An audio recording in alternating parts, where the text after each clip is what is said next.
Hi guys, Paul from Warrior Tactical Systems here. Today I want to talk to you about command presence. If you watch our video on firing warning shots, you heard the story about Chris Harris. He was a man in Wheeling here in 2014, Wheeling, West Virginia, that was surrounded by 9 guys. He was with his wife. One of the guys had a knife. They had threatened to rape his wife right in front of him. He drew his gun. They didn't care. They said, it's not a real gun. Advanced towards him. He fired a warning shot. They still continued to advance. Luckily, the police weren't coming down the street at that time and chased the gang off. He was arrested, and he endangered a lot of people firing that round off. Well, what could he have done other than fire a warning shot? He could have killed one of the individuals. He'd probably been justified to do so. But why did they advance on him when he had a gun?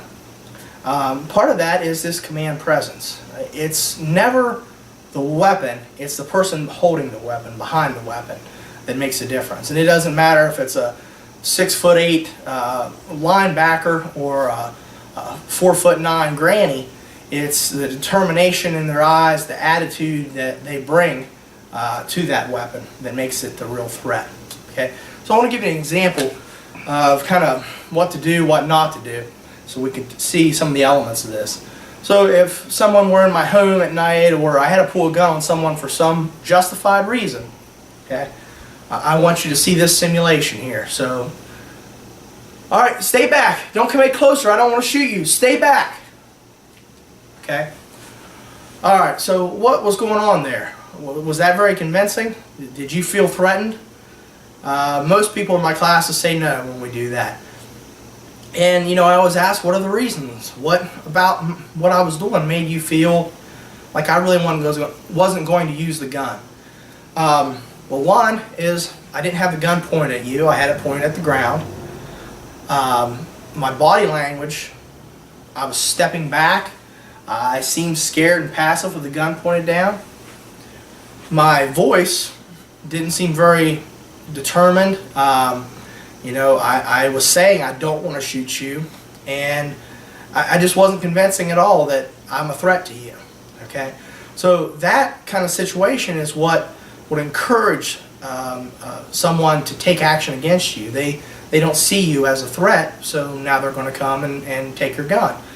I was lucky enough to go to a training through the FBI police in Clarksburg a few years ago on it was called LEOCA, Law Enforcement Officers Killed and Assaulted. And in that course, they had interviewed several felons that had murdered police officers. And they asked them, why did you do it? Why did you feel like you could murder this officer and not this other officer? One individual, he disarmed and murdered a police officer, and then 5 minutes later during the pursuit, he gave up when he had a gun in his hand to a different officer. And the main issue was the demeanor of the officer. His presence, his command presence wasn't there, and they felt they could take this person. And that second guy that held him at gunpoint a few minutes later, he said, the felon said he knew beyond a shadow of a doubt that guy would have blown him away. So he gave up. So if you don't want to have to use this gun, then you need to have that demeanor and pull that across, that command presence. Okay? So take a look at this as a difference. Don't move! Don't move! Okay? So what was the difference there? My body language was very different, right? I was aggressive. I was forward. I was coming in. My gun was pointed in. It's still low enough that I could see their hands and do what I needed to do, but I could also fire from that position. My voice was much louder and more aggressive, and I was giving them a command: don't move. Very simple.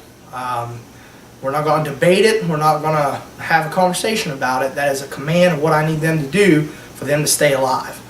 And what I'm trying to convey to them is, give me an excuse. If that is conveyed properly, hopefully you won't have to shoot. I certainly don't want to have to shoot anyone. But if I have to hold someone at gunpoint, if I am justified to draw this and point it at a person in the first place, then I need to have that attitude, and I need to have that determination in my eyes and my voice and my body language to let them know that they need to comply with what I'm trying to say. Okay, so again, that's command presence, and it's an essential element of self-defense.